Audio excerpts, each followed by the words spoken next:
So we had several EZ Clean bait stations that were left at our rental property, and we're going to check them. Doesn't look like they've been touched in a while.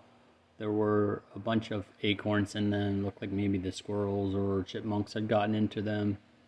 So they've only been there for less than a year, but there's no visible evidence of any activity there other than the chipmunks and squirrels maybe getting in there. So we're gonna open it up. This is the key for the EZ Clean station. We didn't have this, so we ordered it online, and now we're gonna check what's inside the bait stations. So here's the bait station. This is where the key goes in. I tried to open it with the screwdrivers, but was not able to do so. I did not force it. The bait station is dirty, but I believe it's less than a year old. They look pretty new. And I took these out of a rental property that one of the tenants had ordered pest control. The way this works is it goes in like that. You got to push it all the way down, and then you got to turn it at the same time. So I'm going to go ahead and open this. So we're going to push it down, push it all the way in, and then turn it this way. You can see there's an arrow to get it open. I'm going to pause to get it open, and then we're going to look inside. Okay, it was very easy to open, and you can see here that something has in fact been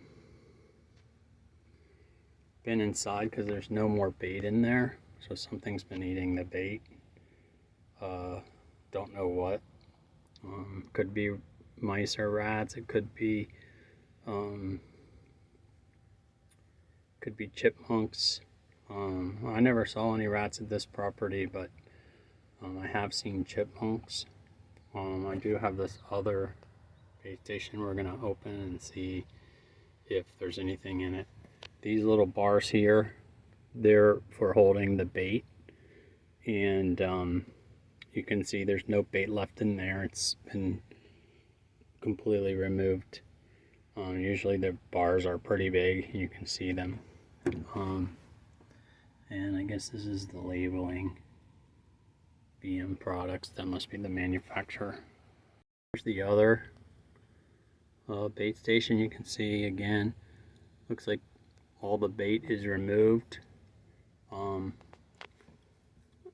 presence of the acorns tells me that some type of animal like a chipmunk or squirrel has been in here. The nuts, because I don't believe a rat would leave acorns in a trap. But this trap also is completely removed.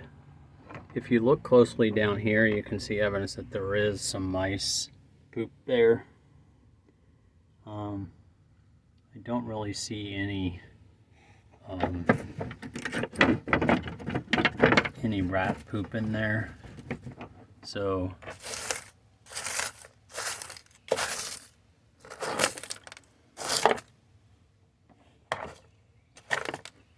I don't know what this flowery stuff is, but I don't see anything that looks like bigger rat poop in there without pouring it out. But lots of acorns. The thing to remember also, which I didn't do, is I should be wearing some type of gloves when handling this, because there was poison in here. I don't know if it can be absorbed into your skin, but I'm going to have to wash thoroughly my hands when I go inside. But there you have it, the EZ Clean bait stations. Opened with this key, and they've basically been cleaned out. My understanding is once these are dirty like this, there's a method for washing them to get the human smell off and anything else. So I'll do additional video of how to do that before it's replaced into location. But these traps usually run anywhere between, or these bait stations usually run between $20 and $50. I've seen them online and you can buy multiple at a discount. I've also bought them at Home Depot for about $20. These are the professional grade rodent bait stations, which are good for rats and for mice. But their primarily target is rats because of the big openings. This little spike on the bottom is for holding it in place so that the rodents or any other kind of predator animal like a coyote can't haul the bait station away.